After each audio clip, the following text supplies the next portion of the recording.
정세균 국무총리가 이번 주 코로나19 확산세가 꺾이지 않으면 조금 더 강도 높은 방역 대책을 검토해야 할 수 있다며 거리두기 단계 상향 가능성을 언급했습니다.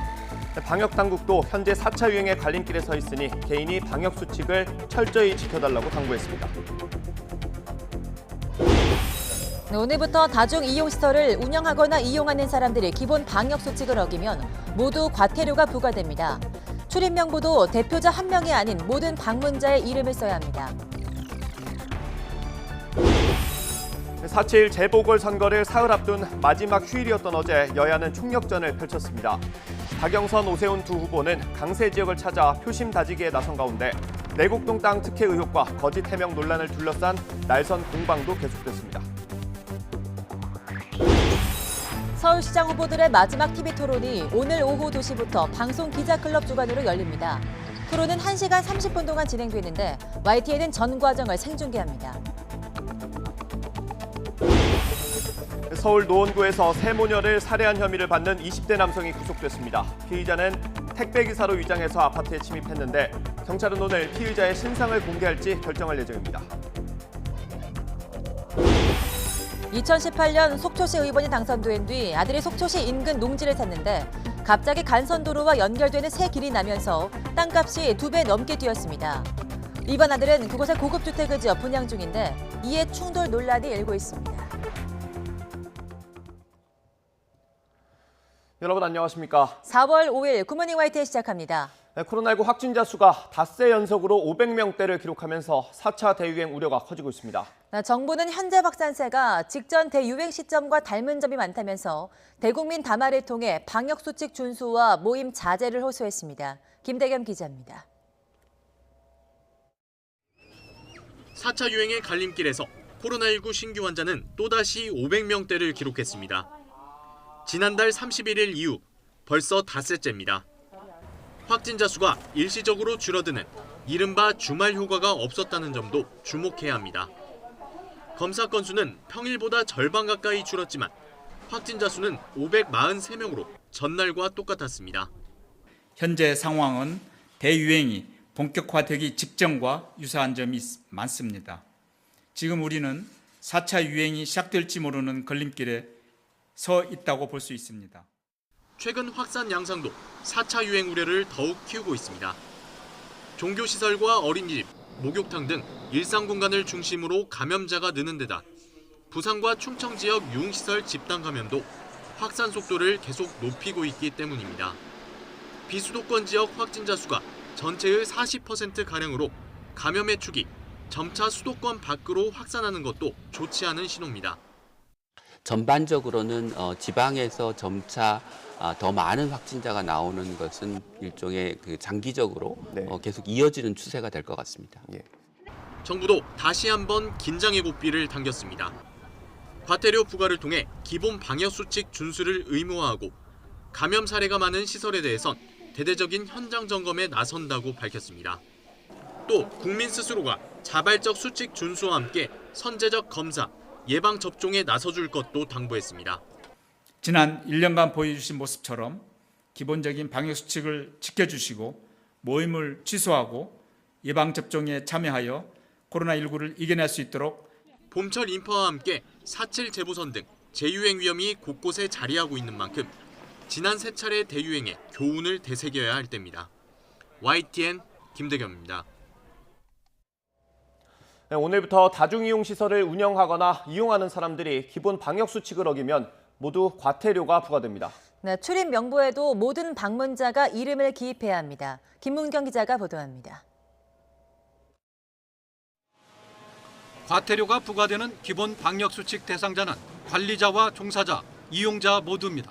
이에 따라 식당 등을 방문하는 모든 사람은 출입 명부를 작성해야 합니다. 지금까진 누구누구의 몇 명으로 적어도 됐지만 이젠 허용되지 않으며 어길 시 과태료 10만 원이 부과됩니다. 마스크 착용과 출입자 명부 관리 등에 더해 음식 섭취 금지와 유증상자 출입 제한, 방역관리자 지정 등 3가지가 추가됐습니다. 식당과 카페 등 음식 섭취가 목적인 시설 외에는 음식 섭취가 원칙적으로 금지되는데 영화관, 공연장, 스터디 카페 등이 포함됩니다. 다만 디귿자 칸막이가 있는 PC방이나 별도 식사 공간이 있는 키즈카페 등에선 예외적으로 허용됩니다. 거리두기 단계별로 달랐던 마스크 착용 의무화 시설도 모든 실내 다중이용시설과 사업장으로 확대됐습니다. 기본적인 방역수칙은 어렵지 않습니다. 그러나 코로나19 감염 위험을 크게 줄여주는 가장 효과적인 방법입니다. 중앙재난안전대책본부는 지난달 29일부터 시행한 기본 방역수칙 계도 기간이 끝나 이 같은 기준을 적용하게 됐다고 밝혔습니다. 앞으로 이를 위반할 경우 업주에게는 300만 원, 이용자에게는 10만 원의 과태료가 부과된다며 코로나19 확산 방지를 위해 수칙을 철저히 준수해달라고 당부했습니다. YTN 김문경입니다. 정부는 지금의 확산세가 계속되면 하루 확진자가 1,000명까지 나올 수 있다고 경고했습니다. 방역 피로감이 오랫동안 누적된 데다 아직 백신 접종률이 낮고 변이 바이러스가 늘면서 정부 고민도 깊어지고 있습니다. 김종균 기자입니다. 최근 한 주간 하루 평균 신규 확진자는 500명이 넘습니다. 3월 말까지 200명대로 낮추겠다는 방역 목표는 이루지 못했습니다. 사회적 거리두기 지표도 이미 2.5 단계 수준을 넘어선 한계 상황입니다. 이미 정부가 오래전부터 거리두기의 시스템을 전환할 필요가 있는데 그 시기를 지금 계속 놓치고 있다고 생각을 합니다. 지금 올린다고 해도 효과는 의문입니다. 3차 유행이 시작된 지난해 11월 중순 이후 방역 조치도 2주 단위로 계속 연장해 왔습니다. 방역 피로감이 4개월 이상 누적돼 있습니다. 더구나 지난달 수도권의 음식점 영업 제한 시간은 밤 9시에서 10시로 연장되고 유흥업소의 영업은 재개됐습니다. 고삐를 풀어주면서 크다란 방역 위기에 직면한 것입니다. 강력하게만 한다고 되는 것이 아니라 국민이 잘 따라할 수 있고 또 납득할 만한 수준의 것들을 지금까지 많이 생각해 왔기 때문에 새로운 거리두기 단계라는 것을 분명히 다시 한번 잘 만들어서 탄력적으로 적용해야 될 시기고, 정부는 일단 현행 거리두기 단계를 유지하되 확산 추세를 보고 상향 조정을 검토할 방침입니다. 이번 주에도 확산세가 꺾이지 않는다면 좀 더 강도 높은 방역 대책을 검토해야 할 수도 있습니다. 또 다른 걸림돌은 백신 접종의 속도와 변이 바이러스의 확산입니다. 백신 접종을 얼마나 빨리 하느냐가 관건인데 전 국민 대비 접종률은 이제 겨우 1.85%에 불과합니다. 또 변이 바이러스가 우세종이 되는 순간 4차 유행은 순식간이란 우울한 전망도 있습니다. YTN 김종길입니다. 이런 가운데 국민 10명 가운데 7명 정도는 사회적 거리두기를 강화해야 한다고 생각하는 걸로 나타났습니다. 대전과 세종, 충청을 제외하고는 모든 권역에서 찬성 의견이 크게 우세했습니다. 구수본 기자입니다. 4차 대유행의 우려가 커지는 가운데 YTN이 전국 만 18세 이상 500명에게 거리두기 강화에 대한 의견을 물었습니다. 응답자의 37.9%는 매우 찬성, 35.3%가 찬성으로 답해 전체 응답자의 73.2%가 거리두기를 강화해야 한다는 의견을 밝혔습니다. 반대 의견은 24.7%로 3배 가까운 차이를 보였습니다. 권역별로 찬성 비율을 살펴보면 강원이 100%로 가장 높았고 광주 전라 지역이 85, 인천 경기 76.1, 서울 76% 등 대부분 권역에서 찬성이 크게 우세했습니다. 다만 대전, 세종, 충청만 찬성 49.9%, 반대 44.2%로 팽팽했습니다. 나이별로는 20대 이하를 제외한 모든 연령대에서 거리두기를 강화하자는 의견이 70%를 넘었고 성별이나 이념 성향별로도 찬성 응답이 우세했는데 특히 남성보다는 여성이, 보수나 중도보다는 진보 성향에서 찬성 비율이 높았습니다. 거리두기 단계가 강화되면 일상생활에서 큰 불편이 따를 수밖에 없습니다. 그런데도 단계 강화에 찬성 의견이 많다는 건 그만큼 현재의 코로나19 확산세에 국민적 우려가 크다는 뜻으로 풀이됩니다. 이번 조사는 전국 만 18세 이상 500명을 대상으로 이미 전화 걸기 RDD 자동응답 방식으로 실시했으며 표본 오차는 95% 신뢰 수준에서 플러스 마이너스 4.4%포인트입니다. 자세한 내용은 중앙선거여론조사심의위원회 또는 리얼미터 홈페이지를 통해 볼 수 있습니다. YTN 구수본입니다. 코로나19 4차 대유행 우려가 커지는 가운데 어젯밤 9시까지 신규 확진자는 415명으로 집계됐습니다. 방역당국과 서울시 등 지방자치단체의 자료를 보면 어제 0시부터 밤 9시까지 전국의 코로나19 확진자는 415명으로 그제 같은 시간보다 69명이 적은 걸로 나타났습니다. 이런 추세로 볼 때 오늘 0시 기준으로 발표될 신규 확진자는 400명대 중후반 또는 500명 안팎에 이를 걸로 보입니다. 네, 올해도 코로나19 사태로 가족 돌봄 휴가를 쓴 근로자는 1인당 하루 5만 원씩 지원금을 받을 수 있습니다. 고용노동부는 오늘부터 코로나19 관련 가족 돌봄 비용 긴급 지원 사업 신청을 받습니다. 가족의 코로나19 감염이나 초등학교 2학년 이하 자녀의 휴원, 휴교, 원격 수업 등으로 가족 돌봄 휴가를 쓴 근로자가 지원 대상입니다.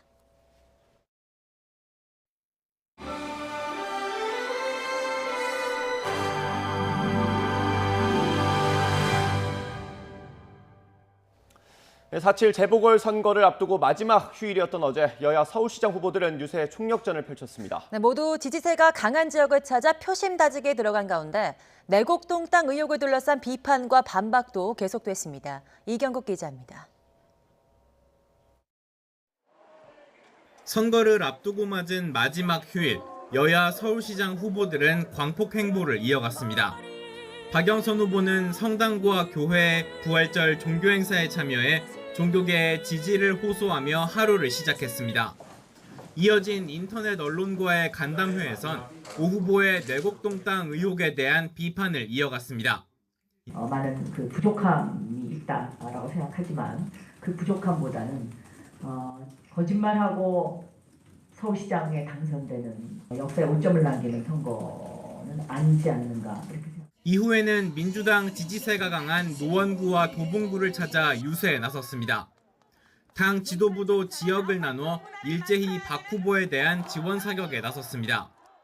부동산 값이 다시 춤을 추는 그런 과거로 돌아가고 턱없는 건축물을 지어대는 그런 과거로 돌아가자는 것이라면 저희들은 사양하겠다는 말씀을 분명히 드립니다. 오세훈 후보는 보수 텃밭 서초구와 송파구를 찾았습니다. 송파구에서는 버스와 택시업계 종사자를 만나 애로사항을 듣고 지원책도 함께 논의했습니다. 지하철도 어렵고 버스도 어렵고 작년 올해 적자가 많이 난 상태인데 최대한 함께 이 난제들을 풀어갈 수 있도록. 안철수 국민의당 대표와 함께 자신이 설치를 추진한 서초구 세비섬을 찾아 시민들과 인사를 나누기도 했습니다. 오 후보는 연일 이어지는 민주당의 내곡동 땅 공세에 대해선 허무맹랑한 주장이라고 일축했고, 시민 여러분들에게 사실관계와 맞지 않은 허무맹랑한 그런 주장을 하면서 혹세무민한다고 해서 서울 시민 여러분들이 쉽게 넘어가시는 분들이 아니다. 안 대표와의 서울시 공동경영 의지를 재확인하기도 했습니다. 각자 유세를 벌이던 여야 후보들은 어색한 분위기 속 서초구 사랑의 교회에서 열린 부활절 예배에 참석하기도 했습니다. 이제 후보들에게 남은 시간은 단 이틀. 박 후보는 청년층의 마음을 돌리는 데 주력하며 지지가 약한 지역을 공략한다는 계획입니다. 오 후보는 서울 내 25개 지역구를 모두 도는 전방위 유세에 힘을 쏟을 방침입니다. YTN 이경국입니다. 지난 주말까지 진행된 이틀 동안의 사전투표가 꽤 높게 나타났습니다. 자세히 따져보니 전통적으로 부동층이 많은 지역에서 투표율이 높게 나왔습니다. 민주당과 국민의힘 모두 유불리를 따지기가 쉽지 않다는 얘기입니다. 우철희 기자입니다. 더불어민주당과 국민의힘은 앞서 한 목소리로 사전투표를 독려했습니다. 재보궐선거 당일이 평일인 점을 고려해 자신의 지지층이 적극적으로 투표에 나서주길 바라는 의도였습니다. 저희의 부족함을 꾸짖으시더라도 저희의 혁신 노력은 받아주시기를 다시 한번 호소드립니다. 존경하는 국민 여러분, 분노하신다면 투표해 주십시오. 대한민국을 걱정한다면 투표해 주십시오. 내년 대선을 앞둔 전초전의 성격을 띈 터라 더 큰 관심을 반영하듯 이번 재보선 사전투표율도 비교적 높은 편이었습니다. 그런데 특히 서울의 경우 속을 들여다보면 민주당과 국민의힘 가운데 어느 한쪽의 우세를 장담하기 어려운 상황입니다. 전통적으로 가장 혼전 지역의 하나인 종로의 경우 24.44%로 투표율이 가장 높았고 상대적으로 부동층이 많은 지역 투표율이 뒤를 이었습니다. 반면 민주당 우세가 강한 금천, 국민의힘 텃밭인 강남을 비롯해 특정 정당 지지세가 강한 곳은 투표율이 저조한 편에 속했습니다.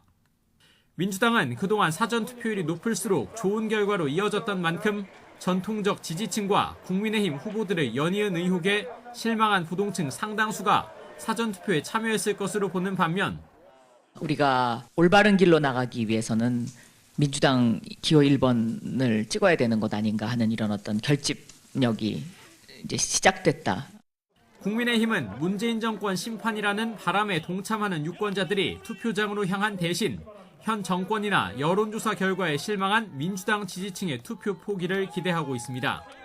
전임 시장 시절에 해결을 해놓고 갔어야 되는 문제들도 꽤 그냥 숙제처럼 남겨져 있고요. 제가 모토로 내세운 게 첫날부터 능숙하게 서울부터 공정 상생입니다.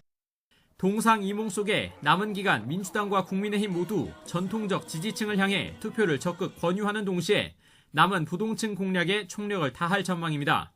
YTN 우철입니다.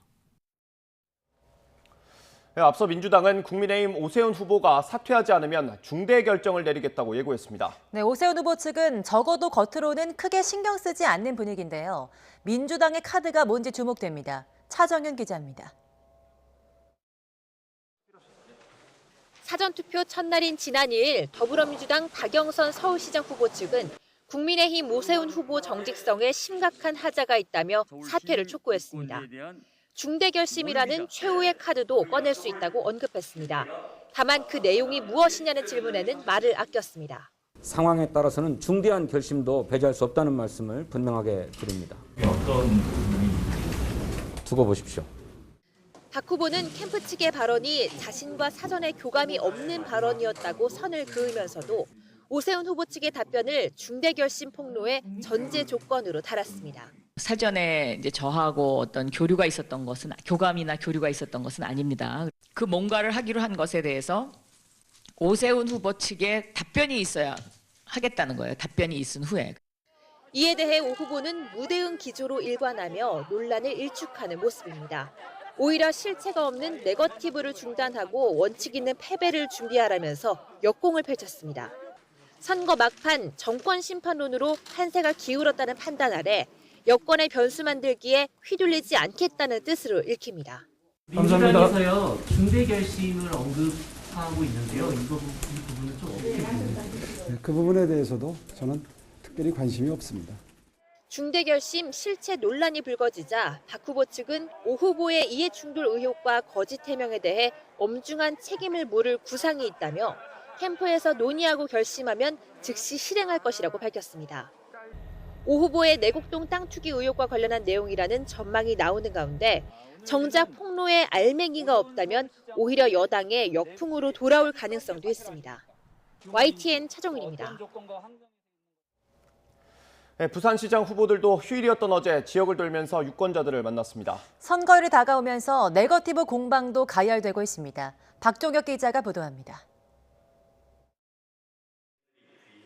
부활절 연합예배가 열린 부산의 한 교회입니다.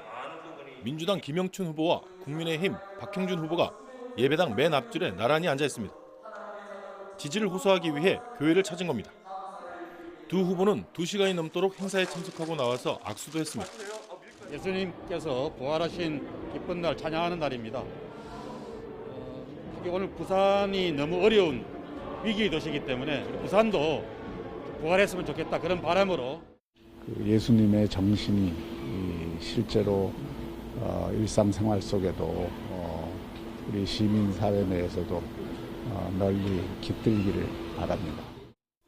민주당 김영춘 후보는 정책 발표 기자회견을 열고 남포동으로 달려가 시민들을 만났습니다. 국민의힘 박형준 후보는 남구 용호동에서 김종인 비상대책위원장 등과 함께 집중 유세를 벌였습니다.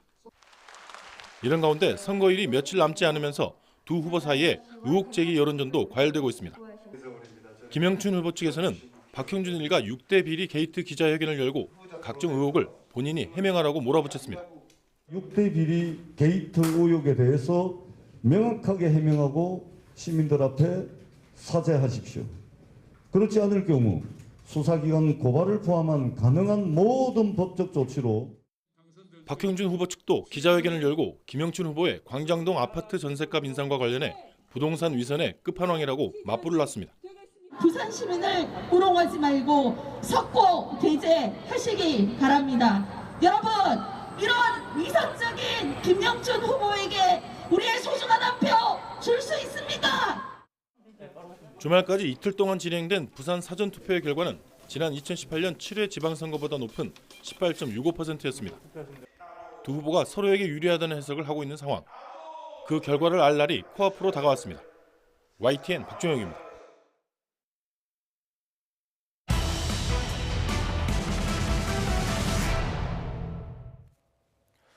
서울시장 후보들은 서로 MB 시즌2, 박원순 시즌2라는 프레임으로 공방을 벌이고 있습니다. 상대의 부정적인 이미지를 부각하기 위한 전략인데 효과가 있을지는 선거날 지켜봐야겠습니다. 김대근 기자의 보도입니다.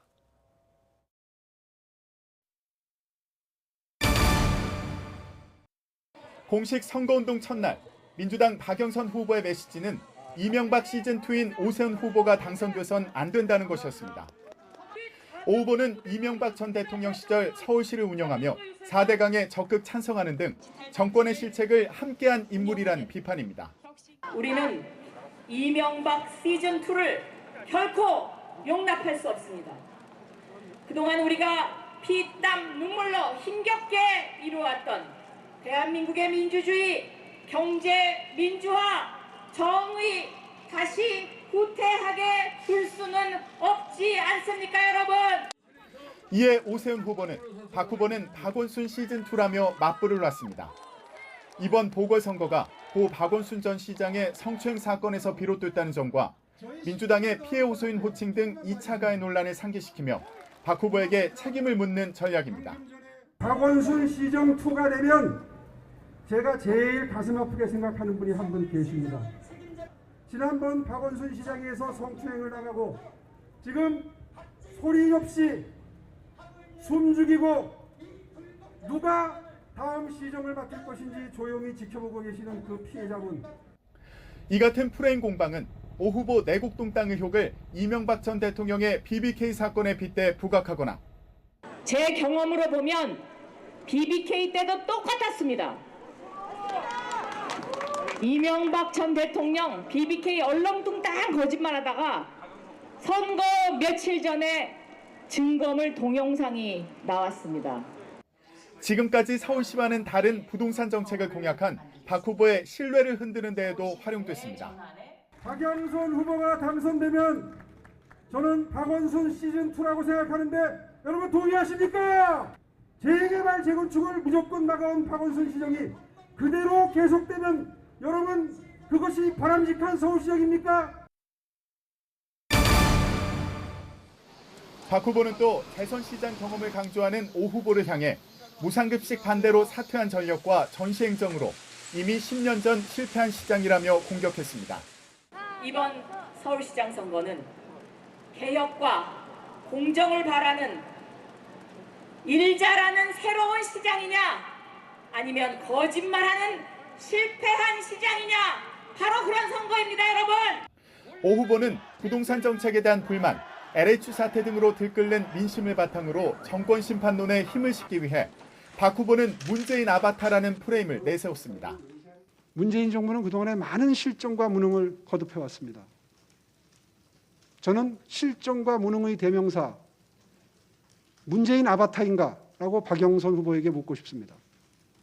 두 후보 모두 자신의 약점을 감추기 위해 상대에게 부정적 이미지를 씌우는 데 집중한 거 아니냐는 지적도 있는 가운데 이 같은 네거티브 공세가 유권자를 움직이는 효과를 거둘지 관심입니다. YTN 김대근입니다. 국민의힘 오세훈 후보의 내곡동 땅 의혹이 이제 인근 식당 사장의 진술에 대한 진실 공방으로 확산하고 있습니다. 식당 주인과 아들은 라디오 인터뷰에서 오 후보가 땅을 측량할 때 입었던 옷까지 대면서 당시 상황을 설명했는데요. 먼저 인터뷰 내용 들어보겠습니다. 네, 오셨어요. 기억해요. 네. 잘생기셔가지고 눈에 띄어요. 김씨 그분이요 주방에 오셔가지고 그때는 그 오세훈 의원이라고 하더라고요. 네, 예. 오세훈 의원님을 모시고 왔으니까 잘 좀 부탁한다고. 아들 역시 오 후보를 봤다면서 바지 색과 구두의 상표까지 기억했습니다. 하얀 면바지였을 거예요. 하얀 면바지, 이 반듯하게 이렇게 하얀 면바지에 심하게 캐주얼 로퍼, 하나의 멋진 구두였죠. 젊은 분들은 아무래도 이제 브랜드에 익숙하니까 혹시 그 하얀 면바지에 멋진 로퍼의 브랜드도 생각나시나요? 그게 그 페레가모. 하지만 이 라디오 인터뷰가 나간 뒤 한 매체는 생태탕 주인이 말을 바꿨다면서 관련 녹취를 공개했습니다. 지난달 29일 통화에서는 오래전 일이라서 기억이 안 난다고 했다가 나흘 만에 진술을 번복했다는 겁니다. 예를 들어서 이러는 사람들은 그냥 일반 했지 뭐 그걸 어떻게 기억을 해요? 그분이 설령 제가 오세훈입니다 하고 인사를 해서 모르지만 오셔서 식사만 하고 가시는데 저분들이 어떻게 기억을 해요? 여야 공방은 갈수록 거세지고 있습니다. 더불어민주당은 오 후보가 몰랐다, 차익을 봤다면 사퇴하겠다고 하더니 차고 넘치는 증거와 증언에도 궤변으로 정치 혐오를 불러일으키고 있다고 비판했습니다. 이에 대해 국민의힘은 민주당과 박영선 후보, 김어준의 정치 공작소가 생태탕을 끓이려 안간 힘을 쓰고 있다고 비꼬았고 오 후보는 대질신문을 한 번으로 끝날 일이라고 날을 세웠습니다. 식당 주인 말 한마디에 여야는 서로 유리한 점을 가져다가 상대를 공격하기에 여념이 없는데요. 이런 가운데 한겨레신문은 식당 주인 아들이 오늘 오전 서울시청 앞에서 기자회견을 열고 15년 전 오 후보 방문 당시 정황을 공개할 예정이라고 보도했습니다. 서울시장 후보들의 코로나19 위기 극복 대책에도 많은 관심이 쏠리고 있습니다. 박영선, 오세훈 두 후보는 어떤 공약을 내놨고 어떤 평가를 받고 있는지 정리했습니다. 김경수 기자입니다. 더불어민주당 박영선 후보는 서울 시민 모두에게 10만 원씩 재난 위로금을 지급하겠다고 공약했습니다. 저는 서울시장이 되면 1호 결제로 1인당 10만 원의 재난 위로금을 디지털 화폐로 지급하고자 합니다. 필요한 재원 1조 원은 지난해 남은 예산 등으로 충당하고 디지털 화폐로 지급된 위로금의 유통 과정을 분석해 정책 수립에도 반영하겠다고 밝혔습니다. 그러나 곧장 재원 마련과 지원 취지를 살릴 방안이 분명치 않다는 지적이 나왔습니다. 일회적인 기금 지원이기 때문에 근본적으로 이게 소상공인들한테 실질적인 소득으로 연결될까에 대한 이제 의문이 있는 거고. 국민의힘 오세훈 후보는 중위소득에 못 미치는 가구에 미달 금액의 절반을 보전해주는 이른바 안심소득을 내세웠습니다. 3년 동안 한 200가구 정도를 대상으로 해서 독일 베를린이 시행하는 기본소득 실험처럼 안심소득 실험을 합니다. 1년에 40억 원을 들여 우선 200가구만 대상으로 시범 시행해 본 뒤 서울시 전체로 확대하겠다는 건데 이 경우 4조 4천억 원이 필요하다고 설명합니다. 재원 조달도 문제지만 제대로 된 정책 공약이라기엔 부족하다는 비판이 나옵니다. 임기를 진행하면서 정책을 테스트해보겠다고 얘기를 하는 건데요. 그 정도를 가지고 정책이라고 하기에는 좀 어렵죠. 전면 확대나 어느 정도 일정 규모의 확대를 하는 정책을 가지고 얘기를 하셔야죠. 박영선, 오세훈 두 후보 모두 코로나19로 피해를 입은 소상공인과 자영업자들을 위해 간접 지원책을 내놨습니다. 박 후보는 무이자 5천만 원 대출 공약과 함께 임대료 30%를 감면해주는 임대인에게는 감면액의 절반을 서울시가 지원하겠다고 약속했고 오 후보는 1년 동안 1억 한도로 보증금과 담보, 이자, 증빙을 면제해주는 이른바 사무대출을 공약했습니다. 하지만 이 정도론 큰 도움이 되지 않는다는 반응이 적지 않습니다. 받는 것도 중요하겠지만은 또 꼭 받는다고 해서 갚아야 되는 거니까 그거는 우리가 용기를 잃지 않고 할 수 있는 영업을 할 수 있는 그 보탬이 될 수 있는 방법을 최대한 강구해서 해줬으면 하는 생각이죠. 도움 된다고 보질 않아요. 왜요? 실질적으로 이 자영업자들 대부분 제일 부담 가는 게 임대료 문제거든요.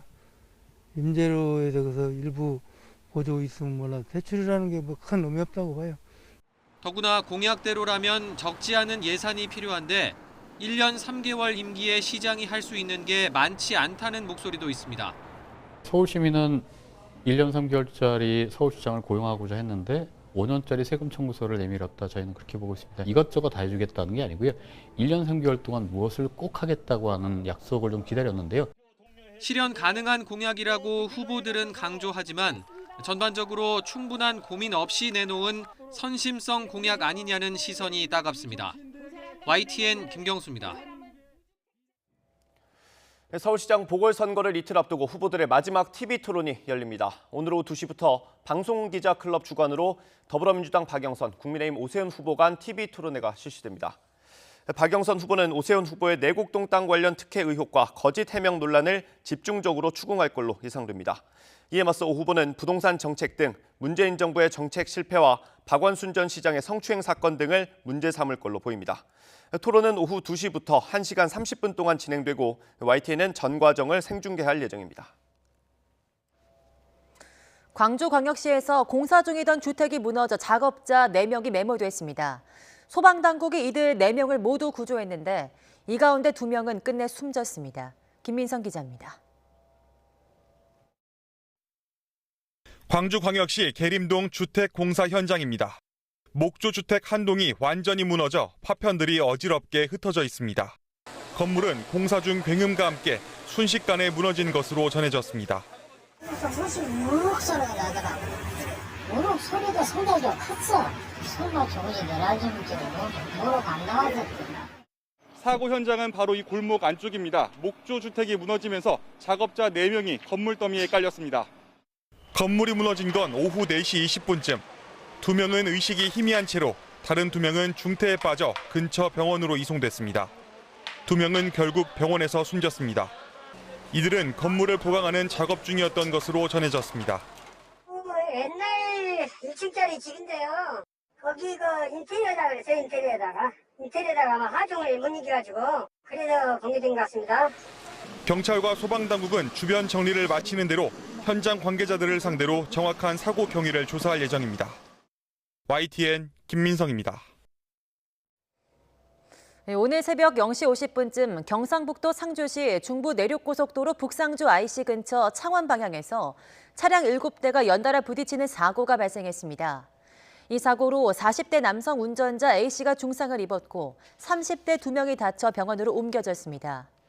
최초 사고는 짙은 안개 때문에 발생한 것으로 알려졌으며 뒤따라오던 차들도 사고 현장을 발견하지 못해 연쇄 추돌한 것으로 조사됐습니다.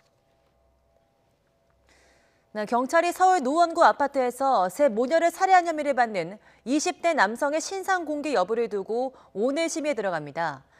범행 수법의 잔혹성과 공개 필요 여부 등을 논의한 뒤 이르면 오늘 얼굴과 이름 등이 공개될 것으로 보입니다. 박기환 기자입니다. 어머니와 2딸 등 일가족 3명을 살해한 혐의를 받는 25살 김모 씨. 모자와 마스크를 쓰고 고개를 푹 숙인 채 구속영장 심사가 열리는 법원으로 향합니다. 취재진의 질문엔 묵묵부답입니다. 스토킹 인정하십니까? 피해자 집은 어떻게 알고 찾아갔나요? 피해자에게 미안하지 않습니까? 집에는 어떻게 들어가셨나요? 피해자와도 유가족분들 하실 말씀 없으세요? 집 주소는 어떻게 하셨나요? 법원은 김 씨에게 도주와 증거인멸의 우려가 있다며 구속영장을 발부했습니다. 앞서 2차례 경찰 조사에서 김 씨는 살인 혐의를 인정한 것으로 전해졌습니다. 특히 범행 당일 택배 기사로 위장해 피해자들의 집에 들어갔고 여동생과 어머니 그리고 큰딸 A씨를 차례로 살해한 것으로 조사됐습니다. 하지만 김 씨는 구체적인 범행 동기와 과정은 명확히 진술하지 않은 것으로 알려졌습니다. 경찰은 일단 김 씨가 온라인 게임에서 알게 된 A씨와 연락이 되지 않자 앙심을 품고 범행을 저지른 것으로 보고 있습니다. 범행 후 A씨의 휴대전화 기록을 삭제한 정황을 포착해 스토킹 범죄의 연관성도 조사하고 있습니다. 잔혹한 범행에 분노하며 김 씨의 신상 공개를 촉구하는 국민청원은 24만 명 넘게 동의했습니다. 경찰은 오늘 심의위원회를 열어 김 씨의 얼굴과 이름 등을 공개할지 여부를 결정할 방침입니다. YTN 박견입니다. 양승태 전 대법원장과 전직 대법관들의 사법행정권 남용 사건 재판이 중단된 지 2달 만인 이번 주 재개됩니다. 서울중앙지방법원은 모레 직권남용 권리행사 방해 등 혐의로 기소된 양 전 대법원장과 박병대, 고영한 정 대법관의 공판을 엽니다. 양 전 대법원장 등에 대한 재판은 2월 5일 열린 이후 2달 만으로 2월 법원 정기 인사에서 기존 재판부 구성원 3명이 모두 전보되면서 중단됐습니다. 강원도 속초에서 시의원 가족의 수상한 땅 거래가 포착됐습니다. 시의원이 당선된 뒤에 아들 땅에 갑자기 도로가 생기면서 땅값이 2배 이상 뛰었습니다. 아들은 이 땅에 고급 주택을 지어서 분양하고 있습니다. 김현우 기자의 단독 보도입니다. 서울 양양 고속도로 북양양 IC에서 차로 5분 거리에 있는 고급 신축 주택 단지입니다. 분양가 4억에서 6억 원대로 웬만한 수도권 고급 전원주택 분양가와 맞먹습니다. 이 땅 주인은 현직 여당 소속 속초시의원의 아들 A씨. A씨는 지난 2018년 농지였던 이곳 2,300여 제곱미터를 3억 2천여만 원에 매입한 후 넉 달 뒤 네 필지로 나눠 등기를 새로 냈습니다. 그런데 얼마 후 해당 농지 바로 옆으로 2차선 도로가 신설됐습니다. 지난해 6월 15억 원을 들여 완공된 도로입니다.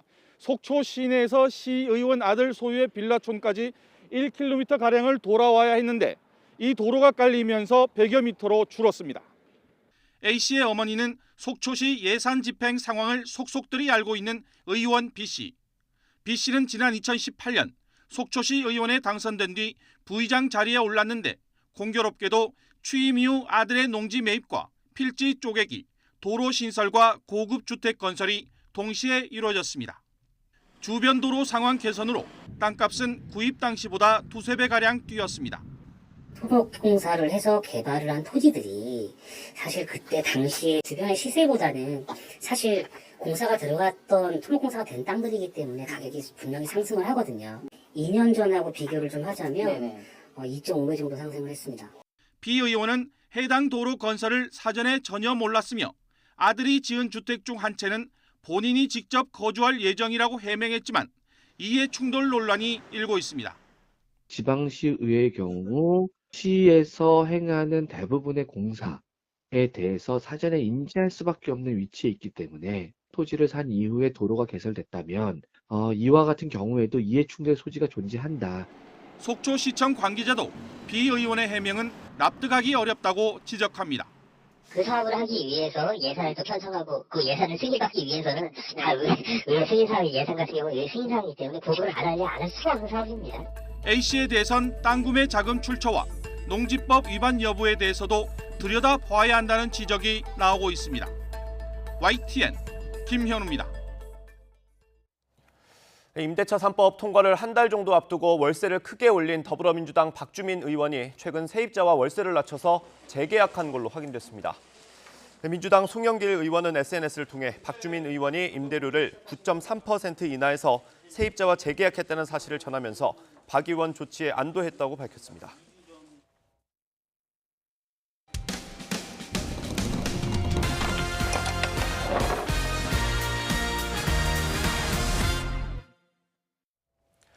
입주를 시작한 지 2달도 안 된 파주의 새 아파트에서 누런물과 철 파편까지 나오고 있다는 제보가 들어왔습니다. 민원이 빗발치고 있는데 시공을 맡은 건설사와 LH는 원인조차 파악하지 못하고 있습니다. 제보는 Y 김지환 기자의 보도입니다. 2달 전 입주를 시작한 파주 운정신도시의 공공임대 아파트. 샤워기 물을 틀자 누런물이 쏟아져 나옵니다. 세면대에 끼운 정수 필터는 하루도 되지 않아 갈색빛으로 변했습니다. 1,400여 세대에서 주방, 화장실 할 것 없이 누런물이 나오기 시작한 건 입주 초부터. 현재 입주율이 70% 정도인데 세대의 대부분 고통을 호소하고 있습니다. 이물질이 조금씩 보여서 아이들 씻기는 문제도 그렇고 설거지나 세탁이나 지금 다 문제가 생겨가지고 아토피 가지신 분들은 간지러움을 호소하시고 병원 다니시는 분들도 계시고 심지어 날카로운 철 파편과 쇳가루가 섞여 나오기도 했습니다. 입주민들은 정수기를 설치해놓고도 불안해 생수를 사다 먹고 제대로 씻지도 못하는 처지입니다. 차라리 필터를 빼고 물을 그냥 흘려버리자 하는 생각에 필터를 돌려서 빼는데 뭔가 날카로운 게 저를 찔렀어요. 깜짝 놀라서 봤더니 너무 날카로운 쇠붙이들이 여러 개가 나오더라고요. 그런데 문제는 지자체부터 건설사, 사업 주체인 LH까지 원인을 아무도 모른다는 겁니다. 건설사와 관리사무소 측은 물탱크 2개를 엄격하게 관리하고 있다며 아파트 시공과 관리에는 문제가 없다고 주장하고 결론은 시공한 쪽에서는 다룰 것 같아요. 그게 문제였으면 이미 청소도 그때 한번 다 했거든요. 파주시는 해당 아파트 단지만의 문제라며 건설사와 LH가 해결해야 한다는 입장만 내놨습니다. 수질 쪽이기 때문에 저희가 수자원공사 쪽으로는 확인 요청을 드리거든요. 이제 수자원공사 쪽에서 LH 쪽이랑 어떻게 연계를 하시는지는. 민원이 빗발치자 LH는 뒤늦게 사태 파악과 대책 마련에 나섰습니다. 일단 정수장에서 물을 끌어오는 수도 급수관에 문제가 있는 거로 추정하고 급한 대로 세대마다 생수를 공급하겠다고 밝혔습니다. 조사 중이거든요. 그 부분에 대해서는. 생용수는 다 공급하기로 했고 1.5리터짜리 6개 한 세대당 그렇게 공급할 예정이거든요. 그러나 주민들은 고작 이걸로 뭘 쓰라는 거냐며 더욱 반발했습니다. 건설사와 지자체 모두 책임 떠넘기기만 한다며 분통을 터뜨리기도 했습니다. 현실적으로는 말이 안 되는 거잖아요. 저희는 2월 19일부터 아무것도 모르는 상태에서 이 물을 계속 써왔었고 근데 알고 보니 더러운 물이었고 그러기 위해서 피해도 엄청나게 많았는데 LH와 건설사 등은 수도관을 다시 청소하고 수자원공사와 함께 조사에 나서기로 했습니다. 이와 함께 수질검사도 의뢰할 예정입니다. 하지만 수도관 같은 대형 시설을 교체해야 한다는 결론이 나온다면 입주민들은 물을 쓰지 못하는 채로 몇 달을 더 살아야 할지 알 수 없는 상황입니다. YTN 김지환입니다. 네, 세계 최대 소셜미디어 페이스북 이용자 5억 3천만여 명의 전화번호 등 개인정보가 유출된 것으로 파악됐습니다. 로이터 통신은 현지 시각 3일 한 해킹 온라인 게시판에 페이스북 이용자 5억 3,300만여 명의 개인정보가 사실상 공짜로 공개됐다고 보도했습니다. 이 개인정보는 전 세계 106개 국가의 페이스북 이용자인 것으로 전화번호와 페이스북 아이디, 이름, 거주지, 이메일 주소 등이 포함됐습니다. 이스라엘의 사이버 범죄 정보업체 허드슨록의 공동 창업자 겸 최고 기술 책임자 CTO인 앨런 겔은 이 데이터베이스가 올해 1월부터 해커들 사이에서 돌던 페이스북 관련 전화번호들과 똑같은 것으로 보인다고 말했습니다.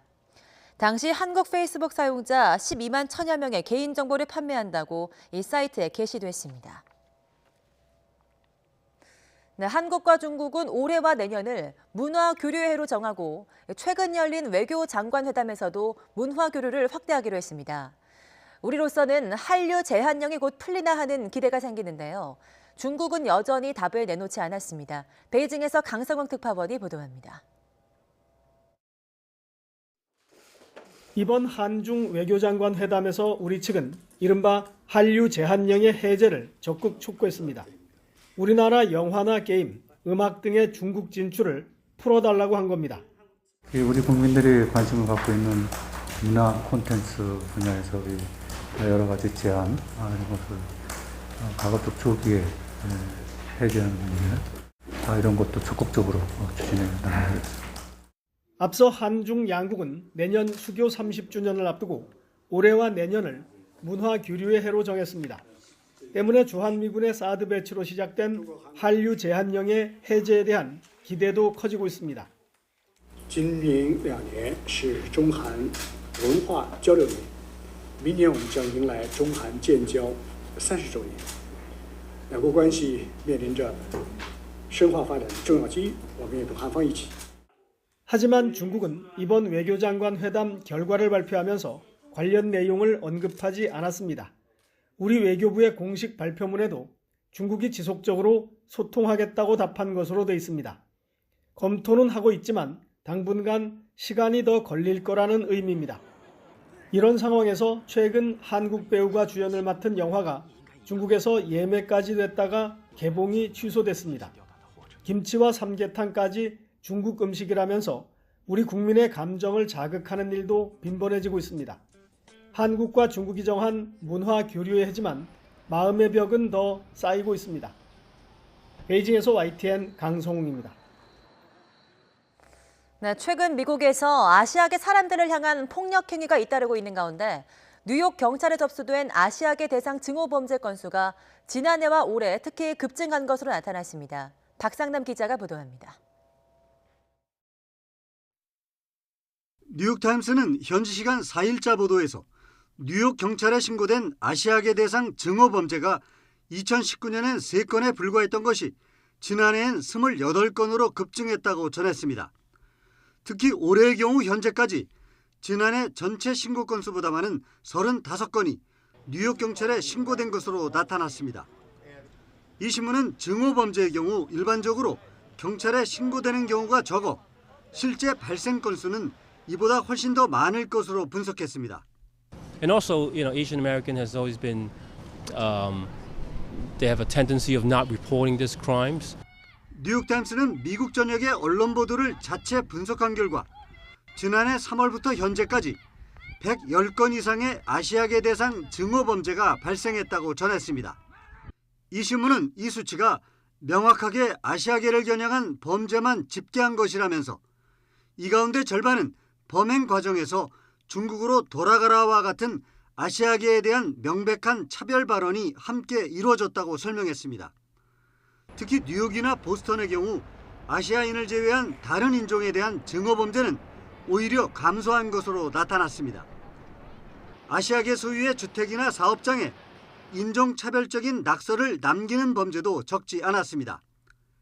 지하철역에서 모든 중국인들을 죽여라와 같은 낙서가 발견되기도 했다고 신문은 전했습니다.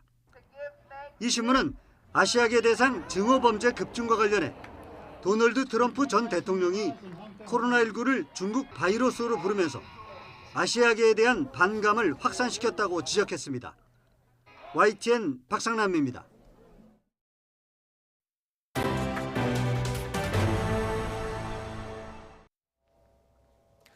메이저리거 출신 슈퍼스타 추신수 선수가 한국 프로야구 데뷔 경기에서 볼넷으로 출루해 첫 도루를 기록했습니다. 네, SSG는 막강한 중심 타선의 활약으로 롯데와의 첫 유통대전에서 기선을 제압하고 창단 첫 승을 챙겼습니다. 조성호 기자입니다. 인천 SSG 랜더스필드에 드론이 떴습니다. 지부자인 마스코트 랜디에게 공인구를 전달하면서 SSG와 추신수의 인천 상륙을 알립니다. 추신수는 첫 타석 삼진으로 물러났습니다. 두 번째는 잘 맞춘 안타성 타구가 중견수 글러브로 빨려 들어갔습니다. 세 타석 만에 볼넷을 골라내 처음 1루를 밟았습니다. 곧바로 2루를 훔치며 KBO 리그 첫 도루를 신고했습니다. 마지막 타석은 삼진으로 물러나면서 첫 안타는 다음 기회로 미뤘습니다. SSG는 최정의 솔로포와 최주환의 2점 홈런이 나오면서 앞서갔습니다. 8회에도 최정과 최주환이 나란히 멀티 홈런을 작성하며 승기를 굳혔습니다. 이적생 최주환은 첫 경기부터 강렬한 인상을 남기며 42억 원 가치를 입증해 보였습니다. FA로 영입되고 또 팀도 바뀌고 이제 SSG 랜더스로 첫 경기를 맞이하게 됐는데 이렇게 기분 좋게 승리하게 되어서 너무 기쁘고 롯데에 홈런 2방을 내주며 추격을 허용했고 9회 2사 만루 위기에 몰렸지만 마무리 투수 김상수가 손아섭을 2루 땅볼로 잡아내며 승리를 지켰습니다. SSG 외국인 선발 르위키는 6이닝 2실점 퀄리티 스타트로 첫 유통대전의 승리 투수가 됐습니다. 경기 시작 2시간 전 도착해 경기장을 둘러본 정용진 SSG 구단주도 야외 테이블석에서 선수들을 응원했습니다. 큰 기대를 받으며 인천에 상륙한 SSG는 첫 경기부터 막강한 화력을 선보이며 올 시즌 돌풍을 예고했습니다. YTN 조성호입니다. 네, 한시 기자 식목일인 오늘 출근길 꽃샘추위가 찾아왔습니다. 어제 아침보다 공기가 한결 쌀쌀한데요. 지금 서울 기온은 6도 안팎으로 어제 아침보다 4도가량이 낮습니다. 하지만 낮에는 맑은 하늘에 볕이 내리쬐면서 날이 금세 포근해지겠습니다. 오늘 서울 낮 기온 18도까지 오르면서 아침보다 기온이 10도 이상 크게 오르겠습니다. 오늘 나오실 때에는 큰 일교차에 대비해서 옷차림 해주셔야겠습니다. 오늘 아침 일부 내륙 지방은 기온이 영하권으로 떨어졌습니다. 대관령 영하 5도 안팎, 봉화 영하 2도, 제천 영하 0.7도로 어제 아침보다 4도에서 8도가량이 낮습니다. 경기 동부와 강원 등 내륙 곳곳에는 아침까지 서리가 내리거나 물이 어는 곳도 있겠습니다. 오늘 아침까지 제주도는 5mm 미만의 비가 살짝 지나겠고요. 낮 동안에는 전국 하늘 맑은 가운데 대기질 깨끗하겠습니다.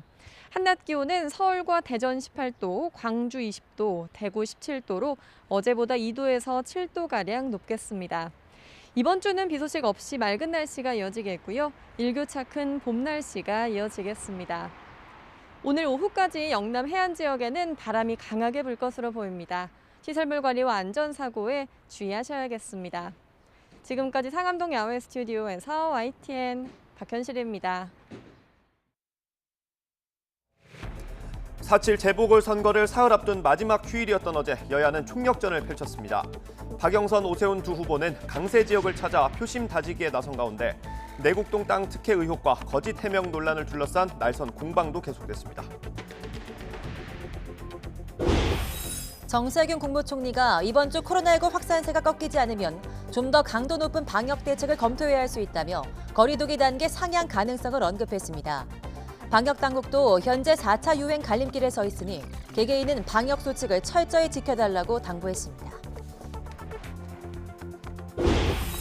오늘부터 다중이용시설을 운영하거나 이용하는 사람들이 기본 방역 수칙을 어기면 모두 과태료가 부과됩니다. 출입 명부도 대표자 한 명이 아닌 모든 방문자의 이름을 써야 합니다.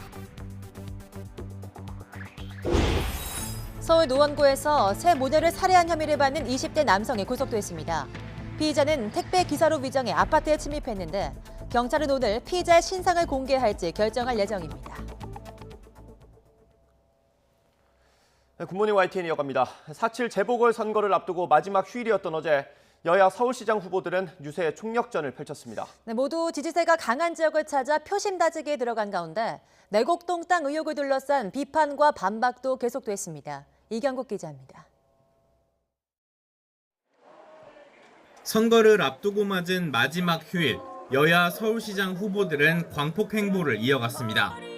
박영선 후보는 성당과 교회, 부활절 종교행사에 참여해 종교계의 지지를 호소하며 하루를 시작했습니다. 이어진 인터넷 언론과의 간담회에선 오 후보의 내곡동 땅 의혹에 대한 비판을 이어갔습니다. 많은 그 부족함이 있다라고 생각하지만 그 부족함보다는 거짓말하고 서울시장에 당선되는 역사에 오점을 남기는 선거는 아니지 않는가 그렇게 생각합니다. 이후에는 민주당 지지세가 강한 노원구와 도봉구를 찾아 유세에 나섰습니다. 당 지도부도 지역을 나눠 일제히 박 후보에 대한 지원 사격에 나섰습니다. 부동산 값이 다시 춤을 추는 그런 과거로 돌아가고 턱없는 건축물을 지어대는 그런 과거로 돌아가자는 것이라면 저희들은 사양하겠다는 말씀을 분명히 드립니다. 오세훈 후보는 보수 텃밭 서초구와 송파구를 찾았습니다. 송파구에서는 버스와 택시업계 종사자를 만나 애로사항을 듣고 지원책도 함께 논의했습니다. 지하철도 어렵고 버스도 어렵고 작년 올해 적자가 많이 난 상태인데 최대한 함께 이 난제들을 풀어갈 수 있도록 안철수 국민의당 대표와 함께 자신이 설치를 추진한 서초구 세비섬을 찾아 시민들과 인사를 나누기도 했습니다. 오 후보는 연일 이어지는 민주당의 내곡동 땅 공세에 대해선 허무맹랑한 주장이라고 일축했고 시민 여러분들에게 사실관계와 맞지 않은 허무맹랑한 그런 주장을 하면서 혹세무민한다고 해서 서울 시민 여러분들이 쉽게 넘어가시는 분들이 아니다. 안 대표와의 서울시 공동경영 의지를 재확인하기도 했습니다. 각자 유세를 벌이던 여야 후보들은 어색한 분위기 속 서초구 사랑의 교회에서 열린 부활절 예배에 참석하기도 했습니다. 이제 후보들에게 남은 시간은 단 이틀. 박 후보는 청년층의 마음을 돌리는 데 주력하며 지지가 약한 지역을 공략한다는 계획입니다. 오 후보는 서울 내 25개 지역구를 모두 도는 전방위 유세에 힘을 쏟을 방침입니다. YTN 이경국입니다. 지난 주말까지 진행된 이틀 동안의 사전투표가 꽤 높게 나타났습니다. 자세히 따져보니 전통적으로 부동층이 많은 지역에서 투표율이 높게 나왔습니다. 민주당과 국민의힘 모두 유불리를 따지기가 쉽지 않다는 얘기입니다. 우철희 기자입니다. 더불어민주당과 국민의힘은 앞서 한 목소리로 사전투표를 독려했습니다. 재보궐선거 당일이 평일인 점을 고려해 자신의 지지층이 적극적으로 투표에 나서주길 바라는 의도였습니다. 저희의 부족함을 꾸짖으시더라도 저희의 혁신 노력은 받아주시기를 다시 한번 호소드립니다. 존경하는 국민 여러분, 분노하신다면 투표해 주십시오. 대한민국을 걱정한다면 투표해 주십시오. 내년 대선을 앞둔 전초전의 성격을 띈 터라 더 큰 관심을 반영하듯 이번 재보선 사전투표율도 비교적 높은 편이었습니다. 그런데 특히 서울의 경우 속을 들여다보면 민주당과 국민의힘 가운데 어느 한쪽의 우세를 장담하기 어려운 상황입니다. 전통적으로 가장 혼전 지역의 하나인 종로의 경우 24.44%로 투표율이 가장 높았고 상대적으로 부동층이 많은 지역 투표율이 뒤를 이었습니다. 반면 민주당 우세가 강한 금천, 국민의힘 텃밭인 강남을 비롯해 특정 정당 지지세가 강한 곳은 투표율이 저조한 편에 속했습니다. 민주당은 그동안 사전투표율이 높을수록 좋은 결과로 이어졌던 만큼 전통적 지지층과 국민의힘 후보들의 연이은 의혹에 실망한 부동층 상당수가 사전투표에 참여했을 것으로 보는 반면 우리가 올바른 길로 나가기 위해서는 민주당 기호 1번을 찍어야 되는 것 아닌가 하는 이런 어떤 결집력이 이제 시작됐다. 국민의힘은 문재인 정권 심판이라는 바람에 동참하는 유권자들이 투표장으로 향한 대신 현 정권이나 여론조사 결과에 실망한 민주당 지지층의 투표 포기를 기대하고 있습니다. 전임 시장 시절에 해결을 해놓고 갔어야 되는 문제들도 꽤 그냥 숙제처럼 남겨져 있고요. 제가 모토로 내세운 게 첫날부터 능숙하게 서울부터 공정 상생입니다. 동상이몽 속에 남은 기간 민주당과 국민의힘 모두 전통적 지지층을 향해 투표를 적극 권유하는 동시에 남은 부동층 공략에 총력을 다할 전망입니다. YTN 우철입니다.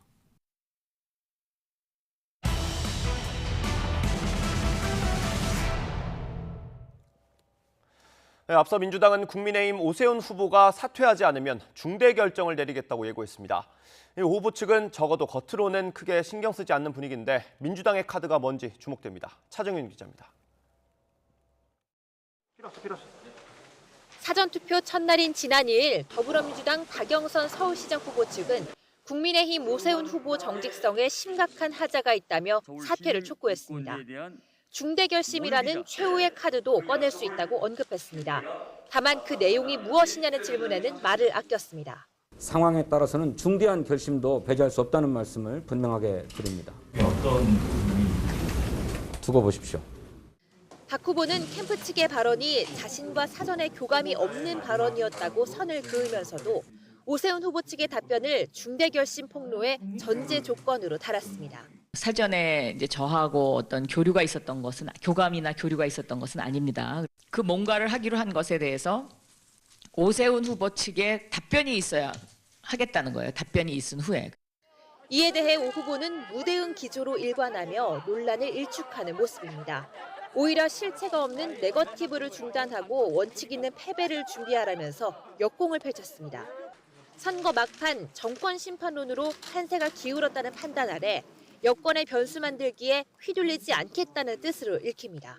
민주당에서요 중대 결심을 언급하고 있는데요. 이 부분은 좀 어떻게 보는지. 그 부분에 대해서도 저는 특별히 관심이 없습니다. 중대 결심 실체 논란이 불거지자 박 후보 측은 오 후보의 이해충돌 의혹과 거짓 해명에 대해 엄중한 책임을 물을 구상이 있다며 캠프에서 논의하고 결심하면 즉시 실행할 것이라고 밝혔습니다. 오 후보의 내곡동 땅 투기 의혹과 관련한 내용이라는 전망이 나오는 가운데 정작 폭로에 알맹이가 없다면 오히려 여당의 역풍으로 돌아올 가능성도 있습니다. YTN 차정윤입니다. 국민의힘 오세훈 후보의 내곡동 땅 의혹이 이제 인근 식당 사장의 진술에 대한 진실 공방으로까지 확산했습니다. 식당 주인과 아들은 라디오 인터뷰에서 오 후보가 땅을 측량할 때 입었던 옷까지 대면서 당시 상황을 설명했습니다. 먼저 들어보겠습니다. 네, 오셨어요. 기억해요. 네, 잘생기셔가지고 눈에 띄어요. 김씨 그분이요 주방에 오셔가지고 그때는 오세훈 의원이라고 하더라고요. 오세훈 의원님을 모시고 왔으니까 잘 좀 부탁한다고. 아들 역시 오 후보를 봤다면서 바지 색과 구두의 상표까지 기억했습니다. 하얀 면바지였을 거예요. 하얀 면바지, 이 반듯하게 이렇게 하얀 면바지에 심하리아 그 캐주얼 로퍼, 하나의 멋진 구두였죠. 젊은 분들은 아무래도 이제 브랜드에 익숙하니까 혹시 그 하얀 면바지에 멋진 로퍼의 브랜드도 생각나시나요? 그게 그 페레가모. 하지만 이 라디오 인터뷰가 나간 뒤 한 매체는 생태탕 주인이 말을 바꿨다며 관련 녹취를 공개했습니다. 지난달 29일 통화에서는 오래전 일이라서 기억이 안 난다고 했다가 나흘 만에 진술을 번복했다는 겁니다. 예를 들어서 이러는 사람들은 그냥 일반했지 뭐 그걸 어떻게 기억을 해요? 그분이 설령 제가 오세훈입니다 하고 인사를 했으면 모르지만 오셔서 식사만 하고 가시는데 주민들이 어떻게 기억을 해요? 이 인터뷰에 대해서 식당 주인 아들은 자신을 걱정한 어머니의 발언이었을 뿐이라고 설명했습니다. 여야 공방은 갈수록 거세지고 있습니다. 더불어민주당은 오 후보가 몰랐다, 차익을 봤다면 사퇴하겠다고 하더니 차고 넘치는 증거와 증언에도 궤변으로 정치 혐오를 불러일으키고 있다고 비판했습니다. 이에 대해 국민의힘은 민주당과 박영선 후보, 김어준의 정치 공작소가 생떼탕을 끓이려 안간힘을 쓰고 있다고 비꼬았고 오 후보는 대질신문 한 번으로 끝날 일이라고 날을 세웠습니다. 식당 주인 말 한마디에 여야는 서로 유리한 점을 가져다가 상대를 공격하기에 여념이 없는데요. 이런 가운데 한겨레 신문은 식당 주인 아들이 오늘 오전 서울시청 앞에서 기자회견을 열고 15년 전 오 후보 방문 당시 정황을 공개할 예정이라고 보도했습니다. 4.7 서울시장 보궐선거를 이틀 앞두고 후보 간 마지막 TV토론에서 치열한 공방이 예상됩니다. 오늘 오후 2시부터 방송기자클럽 주관으로 더불어민주당 박영선, 국민의힘 오세훈 후보 간 TV토론회가 실시됩니다. 토론은 오후 2시부터 1시간 30분 동안 진행되고 YTN은 전 과정을 생중계할 예정입니다. 네, 부활절을 맞아 어제 전국의 교회와 성당에선 평소보다 많은 교인이 참석한 가운데 종교 의식이 진행됐습니다. 방역 지침을 준수하려 노력했지만 4차 대유행을 눈앞에 두고 있는 만큼 방역 당국의 긴장감은 높았습니다. 홍민기 기자입니다. 일요일 아침 서울의 한 대형교회 앞, 부활절을 맞아 신도들이 끊임없이 모여듭니다. 부활절 예배를 앞두고 교회 앞은 신도들이 그야말로 장사진을 이루고 있습니다. 예배당 앞을 몇 바퀴 돌아서 줄이 수백 미터까지 이어질 정도입니다. 코로나19 시대 속 두 번째로 맞는 부활절. 비대면으로 치러졌던 지난해와 달리 올해엔 현장 예배를 드릴 수 있기에 발걸음도 늘었습니다. 예, 조금 더 오신 것 같아요. 부활절은 크리스천인데 큰 절기 중에 하나거든요. 12,000명 규모의 예배당엔 정부 방역 지침인 20%보다 적은 신도 2,000명이 거리를 두고 앉았습니다. 금지된 성가대 대신 교인 몇 명이 단상에 올라 마스크를 쓰고 거리를 두며 찬송가를 불렀습니다. 처음에 그 방역 수칙을 그대로 준수하고 있습니다.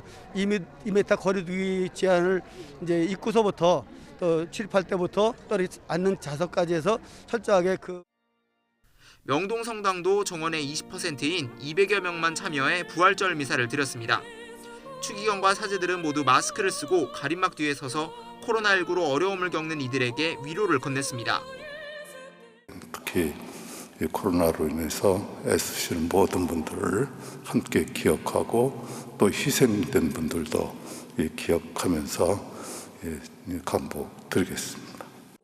대부분 방역 수칙을 지키기 위해 조심하는 모습이었지만 4차 대유행의 불씨가 될 수 있다는 우려도 여전한 상황. 방역당국은 일주일 전부터 현장 점검을 벌였습니다. 5층, 6층 통틀어서 지금 110분이 앉아 계신 거죠? 저희가 총 1,252개소 나가고 있고요. 총 점검 인원은 619명입니다. 소독 대장, 한기 대장이 있는 여부랑 이제 한기를 어떻게 진행하고 계신 부분에 대해서 부활절 당일까지 1,300여 곳을 점검한 서울시는 위반 사항이 적발되면 집합금지와 과태료 부과 등 엄격하게 대처한다는 방침입니다. YTN 홍민기입니다. 코로나19 4차 유행 우려가 커지는 가운데 어젯밤 9시까지 신규 확진자는 415명으로 집계됐습니다. 방역당국과 서울시 등 지방자치단체 자료를 보면 어제 0시부터 밤 9시까지 전국의 코로나19 확진자는 415명으로 그제 같은 시간보다 69명 적은 것으로 파악됐습니다. 이런 추세로 볼 때 오늘 0시 기준 신규 확진자는 400명대 중후반 또는 500명 안팎에 이를 것으로 보입니다. 정세균 국무총리가 이번 주 코로나19 확산세가 꺾이지 않으면 좀 더 강도 높은 방역 대책을 검토해야 할 수 있다며 거리 두기 단계 상향 가능성을 언급했습니다. 정세균 총리는 어제 중대본 회의에서 하루 확진자 수가 500명대로 올라선 뒤 좀처럼 떨어지지 않고 있고 한시도 긴장을 늦출 수 없는 일촉즉발 상황이라며 이같이 밝혔습니다. 또 식당과 카페, 음식 판매, 부대시설을 제외한 다중이용시설에서 음식 섭취가 제한되는 등 기본 방역 수칙이 적용된다는 점을 언급하며 이제 위반 행위에는 계도가 아닌 제재가 뒤따를 거라고 경고했습니다. 코로나19 일일 확진자 수가 연일 500명을 넘나들면서 4차 대유행 우려가 커지고 있는데요. 국민 10명 중 7명은 사회적 거리 두기를 강화해야 한다고 생각하는 것으로 응답했습니다. YTN이 리얼미터 의뢰에서 지난 2일 전국 18세 이상 성인 500명을 설문조사한 결과 응답자의 73.2%가 거리 두기 단계 강화에 찬성한다고 답했습니다. 반대한다는 응답은 24.7%였습니다. 권역별로 보겠습니다. 서울이 76%, 인천, 경기는 76.1%, 광주, 전라에선 85%가 찬성했습니다.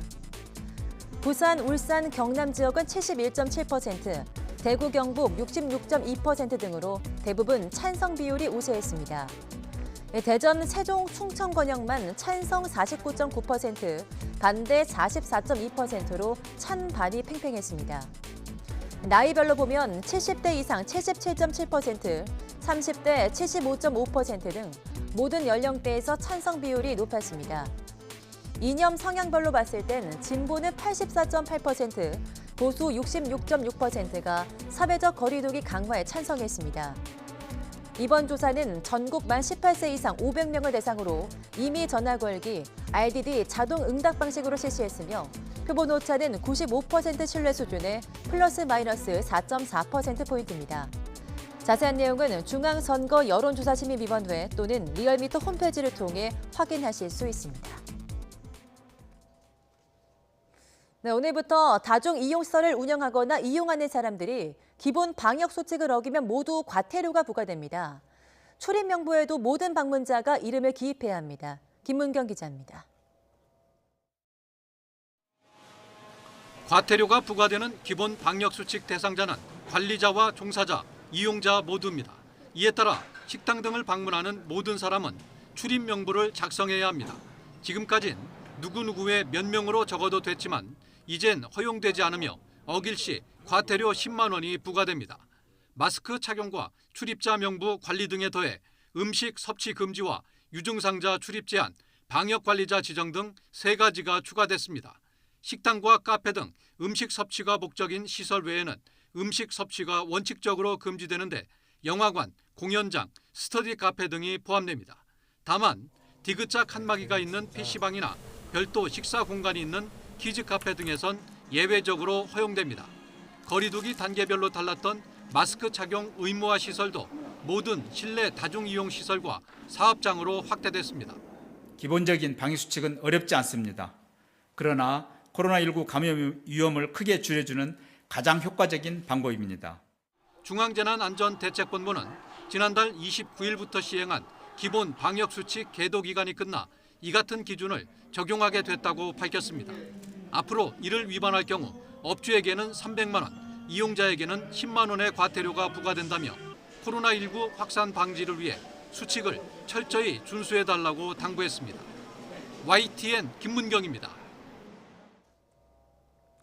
코로나19 확진자가 하루 4만 명을 넘으면서 프랑스가 세 번째 전국 봉쇄령에 들어갔으나 휴일을 맞은 파리 생강 주변은 인산인해를 이뤘습니다. 러시아도 대규모 마라톤 대회가 열려서 방역 당국을 긴장시켰습니다. 우리 국민의 방역수칙 준수와는 많은 차이를 보이고 있습니다. 보도에 최문석 기자입니다.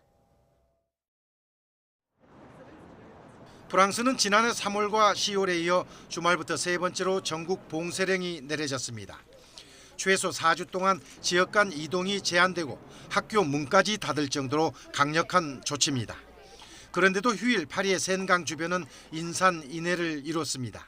Pour prendre l'air, profiter du soleil, parce qu'on n'est pas des hamsters, on n'est pas des rats, on n'a pas à se cacher dans des trous. 마스크 쓰기라는 기본 수칙도 지키지 않은 시민들이 곳곳에서 눈에 띕니다. Également sur le nez, monsieur. 금지 구역에서 술을 마시다 벌금을 물기도 합니다.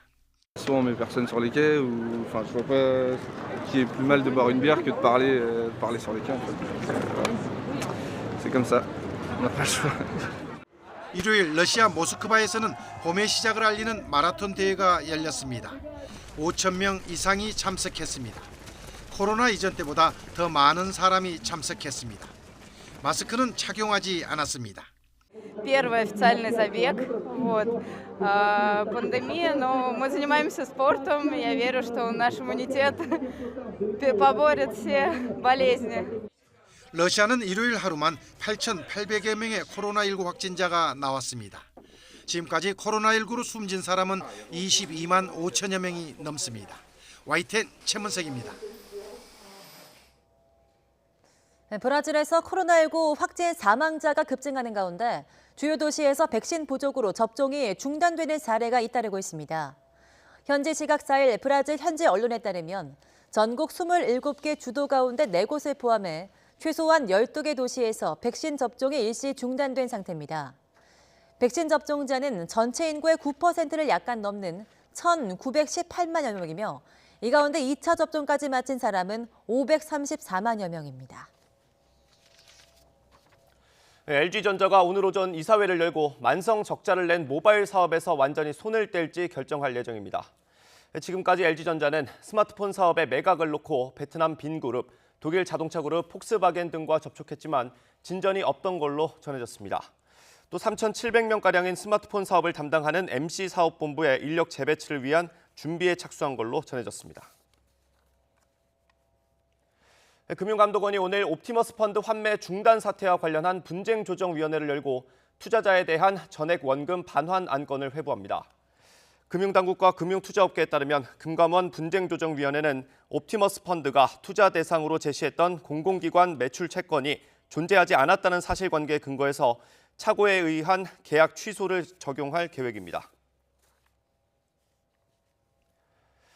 강원도 속초에서 시의원 아들의 땅 매매를 둘러싸고 이해충돌 논란이 일고 있습니다. YTN 취재 결과 속초시의회 여당 소속 시의원의 아들 A씨는 지난 2018년 속초시의 농지 2,300여 제곱미터를 산 뒤 4필지로 나눠 등기하고 고급 주택 5채를 지어 분양에 나섰습니다. 이 과정에서 속초시는 의회 승인을 받은 뒤 이 지역 인근에 도시계획 도로를 착공한 걸로 확인됐습니다. 도로 신설로 속초로 향하는 도로 상황이 개선되면서 땅값은 2~3배가량 오른 걸로 나타났습니다. 이에 대해 A씨의 모친 B 의원은 해당 도로 건설을 사전에 알지 못했으며 아들이 지은 주택 가운데 한 채는 본인이 직접 거주할 예정이라고 해명했습니다. 금리 인상과 보유세 부담, 이사 공급 대책의 영향으로 서울 아파트값이 숨고르기에 들어간 양상입니다. 하지만 서울시장 후보들이 재건축 규제 완화 카드를 앞다퉈 꺼내면서 대상 단지는 가격 상승세가 이어지고 있습니다. 김현우 기자의 보도입니다. 학군 수요가 많은 서울 목동의 아파트 단지입니다. 이곳의 전용 면적 71제곱미터는 지난 2월 말 15억 8천만 원에 실거래되면서 신고가를 경신했습니다. 현재 호가는 16억 8천만 원까지 올랐습니다. 이 단지는 지난해 9월 재건축 안전진단에서 최종 탈락한 후 일시 가격 조정을 받았다가 다시 상승폭을 키우고 있습니다. 서울 아파트 가격은 최근 들어 정부의 공식 통계와 민간 조사기관 자료 모두 주춤하는 양상입니다. 그런데 유독 재건축 추진 단지들만 강세를 나타내고 있습니다. 서울시장 보궐선거를 앞두고 주요 후보들이 재건축 규제 완화를 공약으로 내걸었기 때문입니다. 거의 물건이 없어요. 지금 어쨌든 재건축 재개발 시기는 무조건 완화해서 한다고 하니까. 집값 상승과 LH발 투기 의혹으로 악화된 부동산 민심을 규제 완화로 달랠 것이라는 기대감이 높아지고 있는 겁니다. 재건축 재개발의 규제 완화를 통한 활성화 주택 공급이 주요 이슈로 대두되다 보니까 사실상 어느 후보가 당선이 되더라도 도심의 재건축 재개발이 활성화되겠다라는 기대는 굉장히 높아지고 있습니다. 이런 분위기에도 불구하고 서울시장의 권한은 2차 안전진단 이전 단계까지만 개입할 수 있어 어떤 후보가 당선되더라도 최종 재건축 규제 완화는 넘어야 할 산이 산적해 있습니다. 특히 분양가 상한제 적용과 2년 실거주 요건, 초과이익 환수제 등은 모두 법률로 규정하고 있어 중앙정부와 국회 동의 없이 규제를 완화하기는 한계가 있다는 지적입니다. YTN 김현우입니다. 지난달 말 기준 우리나라의 외환 보유액은 4,461억 3천만 달러로 2월 말보다 14억 3천만 달러가 감소했습니다. 한국은행은 미달러와 강세에 따른 기타 통화 표시 외화 자산의 환산의 감소 등에 따라 외환 보유액이 감소했다고 설명했습니다. 외환 보유액 내용을 보면 유가증권이 4,059억 달러로 91%를 차지하고 예치금 272억 달러, 금 47억 달러 순입니다. 2월 말 기준 우리나라의 외환 보유액 규모는 세계 8위 수준이며 지난 2019년 3월 이후 9위를 지속하다가 한 계단 상승했습니다. 양승태 전 대법원장과 전직 대법관들의 사법농단 재판이 이번 주부터 재개됩니다. 앞서 관련 재판에서 이들에 대한 공모 혐의가 인정된 만큼 향후 재판에도 영향이 있을 전망입니다. 박서경 기자입니다. 법원 정기 인사로 지난 2월 5일 공판 이후 멈췄던 양승태 전 대법원장과 박병대 고영한 전 대법관의 사법농단 재판이 2달여 만인 오는 7일 재개됩니다. 재판부 교체 이후 첫 공판인 만큼 이날 재판에선 검찰의 공소 사실과 피고인 입장을 확인한 뒤 앞으로 계획 등을 논의할 것으로 보입니다. 기일이 변경되며 석 달 동안 멈춰있던 임종헌 전 법원 행정처 차장에 대한 재판도 오는 13일 열릴 예정인데 공판 준비 기일이라 쟁점과 증거를 정리할 것으로 예상됩니다. 무엇보다도 이들에 대한 재판이 멈춰있던 사이 사법농단 관련 재판에서 첫 유죄 판결이 나온 게 주목할 부분입니다. 지난달 23일 사법농단 관련 직권남용 혐의 등을 받는 이민걸 전 법원 행정처 기획조정실장과 이규진 전 대법원 양형위원회 상임위원은 1심에서 징역형의 집행유예를 선고받았습니다. 유죄 판결문에는 양 전 대법원장과 고 전 대법관, 박 전 대법관, 임 전 차장이 공범으로 적시됐습니다. 재판부는 먼저 이 전 상임위원이 헌법재판소 파견 법관을 활용해 내부 정보 등을 수집했다며 직권남용죄를 인정하고 양 전 원장 등의 지시가 있었다고 봤습니다. 또 국제인권법 연구회 활동을 와해시키려 한 범행에도 양 전 원장과 임 전 차장이 공모했다고 판단했습니다. 이와 함께 통합진보당 재판과 위원 제청 결정 사건 재판 개입에도 임 전 차장 등이 가담한 사실이 있다고 판단했습니다. 같은 사실관계에 대한 재판이기 때문에 기존 이번에 판결에서 근거를 했던 내용들이 판단에 상당히 영향을 미칠 수는 있다라고 생각합니다. 다만 이제 별개의 재판부가 판단을 하는 거고 새로운 재판부가 기속되거나 구속되는 사안은 아니기 때문에 지난 판결에서 양 전 대법원장 등이 공범으로 지목된 가운데 이번 재판에선 검찰의 기소 내용에 힘이 실릴지 아니면 다른 판단이 내려질지 주목됩니다. YTN 박서경입니다. 서울 노원구 아파트에 침입해 새 모녀를 숨지게 한 20대 남성의 신상 공개 여부가 오늘 결정됩니다. 서울경찰청은 오늘 오후 살인 혐의로 구속된 김모 씨에 대해서 외부 위원 등 7명이 참석하는 신상 공개 심의위원회를 개최한다고 밝혔습니다. 앞서 김 씨의 이름 등 신상을 공개하라는 국민청원 게시판 글에는 24만 명이 넘는 사람들이 동의했습니다. 김 씨는 지난달 23일 A 씨의 집에 들어가 A 씨는 물론 어머니와 여동생을 숨지게 한 혐의로 구속됐습니다. 네, 오늘은 식목일입니다. 올해도 어김없이 전국 곳곳에서 나무 심기 행사가 열리고 있는데요. 그런데 다른 한쪽에서는 개발이란 이름 아래 무분별한 벌목도 이뤄지고 있습니다. 홍성욱 기자입니다. 대학 신입생들이 학교 앞 정원에 모였습니다. 삽으로 구덩이를 파고 조심스레 묘목을 심습니다. 정성스레 흙까지 덮어줍니다. 신입생 모두가 각자의 나무를 갖게 됐습니다. 이름도 붙여주면서 이제 애정을 가지고 끝까지 키워보겠습니다. 저희 집 애완견 이름이 강산인데 얘는 산이라고 지어줍니다. 전원 주택단지가 들어서는 강원도 춘천의 한 산자락. 뿌리째 뽑히고 잘린 나무가 산처럼 쌓여 있습니다. 택지 조성을 위해 뽑히고 잘린 나무가 이렇게 겹겹이 쌓여 있습니다. 이 어림잡아도 이 수백 그루는 돼 보이는데요. 이 수명이 수십 년은 돼 보이는 이 아름드리 소나무도 잘려나갔습니다. 숲은 사라지고 도로와 집터가 나무를 대신했습니다. 울창한 숲이 사라져도 아무런 문제가 되지 않습니다. 탄소 중립 도시를 선언하고 장기적으로 1억 그루 나무 심기 계획을 발표한 강원 춘천시의 또 다른 모습입니다. 기계 고치는 대로 다시 폐쇄한다고 해서 좀 많은 거예요. 네, 났어요. 그거는 다. 그거 다 마찬가지입니다. 불법 행위로 인한 산림 훼손은 더 심각합니다. 최근 5년간 여의도 면적 10배에 달하는 3,000헥타르가 넘는 산림이 전국 곳곳에서 사라졌습니다. 이목 자체의 어떤 가치가 다른 물질적 자원들의 가치에 비해서 떨어지기 때문에 결국은 나무를 베는 거에 있어서 사람들의 인식이 좀 쉽게 생각하는 것 같습니다.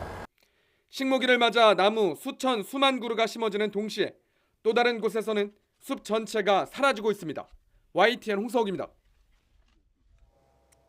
네, 최근 가족이나 문중에서 조상묘를 한 곳에 모아 묘지로 조성하는 게 성행하고 있습니다. 그런데 이 과정에서 마음대로 나무를 베거나 허가도 받지 않고 묘지를 조성하기도 하는데요. 자연 훼손은 물론 산사태 위험도 있어서 주의가 필요합니다. 보도에 나현호 기자입니다. 구불구불한 산길을 타고 한참을 오르자 반듯하게 조성된 묘지가 나옵니다. 최근까지 문중에서 조성했는데 불법입니다. 경사도 무척 가파른 데다 면적도 법이 정한 범위를 넘겼습니다. 그런데도 지방자치단체로부터 아무런 허가도 받지 않고 묘지를 만든 겁니다. 사전에 허가 신청을 하셔야 됩니다. 그러면 이제 개발 행위가 가능한 것인지, 산지 전용이 가능한 것인지, 또는 그 문중 묘역을 썼을 때 적합한 것인가를 저희가 심사를 할 텐데. 최근 곳곳에 흩어진 조상 묘지를 한데 모아 가족과 문중 묘지로 조성하는 게 성행하고 있습니다. 묘지를 관리하는데 한결 수월하기 때문입니다. 그런데 가족이나 문중 묘지를 만들려면 사전에 허가를 받아야 합니다. 가족 묘지는 100제곱미터, 문중 묘지는 1000제곱미터 이하로 조성해야 합니다. 또 가족과 문중 묘지는 도로에서 300m, 민가에서 500m를 벗어나야 합니다. 개발 제한구역과 문화재 보호구역, 상수도 보호구역은 묘지 조성이 불가능합니다. 그러나 묘지를 넓게 쓰다 보니 무분별한 산림 훼손도 일어나고 마음대로 축대를 쌓기도 합니다.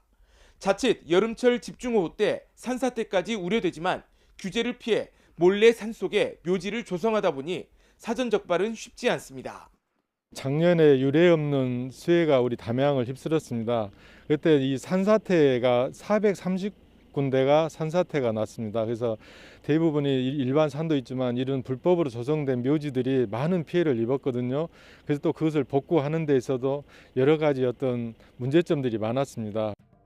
불법으로 묘지를 조성하면 이전 명령을 비롯한 행정처분과 이행 강제금에 이어 고발 조치까지 될 수 있습니다. YTN 나연호입니다.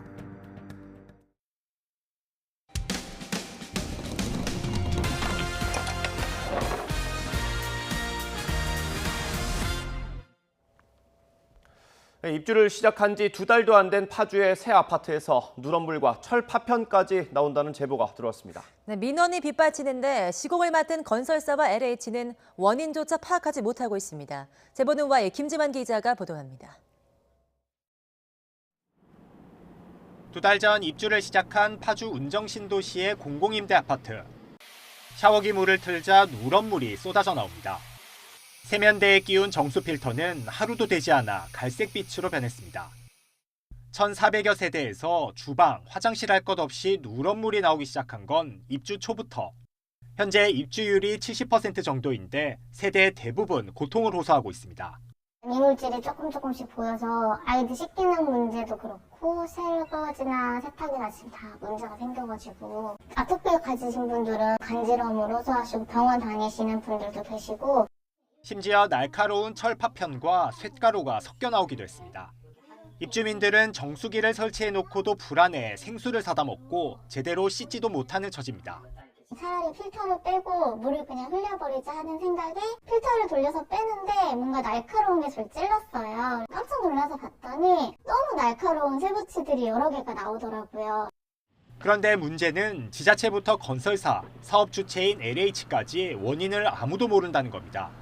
건설사와 관리사무소 측은 물탱크 2개를 엄격하게 관리하고 있다며 아파트 시공과 관리에는 문제가 없다고 주장하고 결론은 시공 한쪽에서 어떤 다루는 것 같아요. 그게 문제 있으면 이미 청소도 그때 한번 다 했거든요. 파주시는 해당 아파트 단지만의 문제라며 건설사와 LH가 해결해야 한다는 입장만 내놨습니다. 제 쪽이기 때문에 저희가 수자공사 쪽으로는 확인 요청을 드리거든요. 이제 수자공사 쪽에서 LH 쪽이랑 어떻게 연결을 하시는지는. 민원이 빗발치자 LH는 뒤늦게 사태 파악과 대책 마련에 나섰습니다. 일단 정수장에서 물을 끌어오는 수도 급수관에 문제가 있는 거로 추정하고 급한 대로 세대마다 생수를 공급하겠다고 밝혔습니다. 조선화청이거든요. 그 부분에 대해서는 샘용수는 더 공급하기로 했고 1.5리터짜리 6개 한 세대당 그렇게 공급할 예정이거든요. 그러나 주민들은 고작 이걸로 뭘 쓰라는 거냐며 더욱 반발했습니다. 건설사와 지자체 모두 책임 떠넘기기만 한다며 분통을 터뜨리기도 했습니다. 현실적으로는 말이 안 되는 거잖아요. 저희는 2월 19일부터 아무것도 모르는 상태에서 이 물을 계속 써왔었고 근데 알고 보니 더러운 물이었고 그러기 위해서 피해도 엄청나게 많았는데 LH와 건설사 등은 수도관을 다시 청소하고 수자원공사와 함께 조사에 나서기로 했습니다. 이와 함께 수질검사도 의뢰할 예정입니다.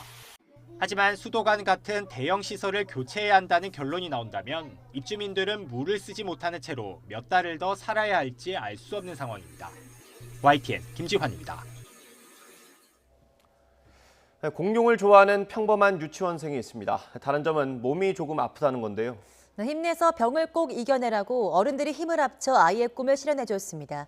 이문석 기자입니다. 만 4살 염예성 군은 또래 아이들처럼 공룡을 참 좋아합니다. 집에서는 물론이고 밖에 나갈 때도 공룡 장난감을 꼭 챙깁니다. 그런 예성이 꿈은 브라키오사우루스 공룡과 달리기 경주를 하는 겁니다. 예성이는 소원이 뭐예요? 공룡. 공룡이 되는 거예요? 공룡이랑 뭐 하고 싶어요? 달기 연출. 엄마, 아빠, 누나랑 공룡 테마파크를 찾은 어느 봄날 소원이 이루어졌습니다. 체력이 많이 떨어져 아쉽게 아빠 품에 안겨서 달렸지만 누나와 함께 힘을 합쳐 공룡들을 제쳤습니다. 자기 얼굴이 새겨진 승리 트로피를 받아든 예성이 2년 전 백혈병 진단을 받은 뒤로 힘든 항암 치료를 버티며 씩씩하게 투병 생활을 하고 있습니다. 더 힘내서 병도 꼭 이겨내라고 국제 비영리 단체와 제약회사 공룡 테마파크가 8개월 동안 소원 성취 계획을 준비했습니다. 이런 기회들이 그러니까 뭐 지금 이렇게 뭐 처음이자 마지막이 아닌 계속 지속적으로 기회들이 왔으면 하는 바람입니다. 예성이는 공룡과 달리는 꿈을 이룬 것처럼 엄마 아빠의 소원도 꼭 이루어지도록 지금처럼 계속 힘을 내겠다고 약속했습니다. YTN 이문석입니다. 봄을 맞아 산을 찾는 사람이 늘면서 부주의한 불씨 관리로 인한 산불이 잇따르고 있습니다. 특히 건조하고 바람이 강한 봄철에는 대형 산불로 번질 위험이 큰 만큼 지상과 공중에서 대대적인 감시 활동이 펼쳐지고 있습니다. 송세혁 기자입니다. 카메라를 단 드론 2대가 산림 위를 분주하게 날아다닙니다. 산속에서 취사행위나 흡연을 하는 등산객이 있는지 단속하는 겁니다. 높이 500m까지 올라 최대 반경 800m를 한눈에 구석구석 감시할 수 있습니다.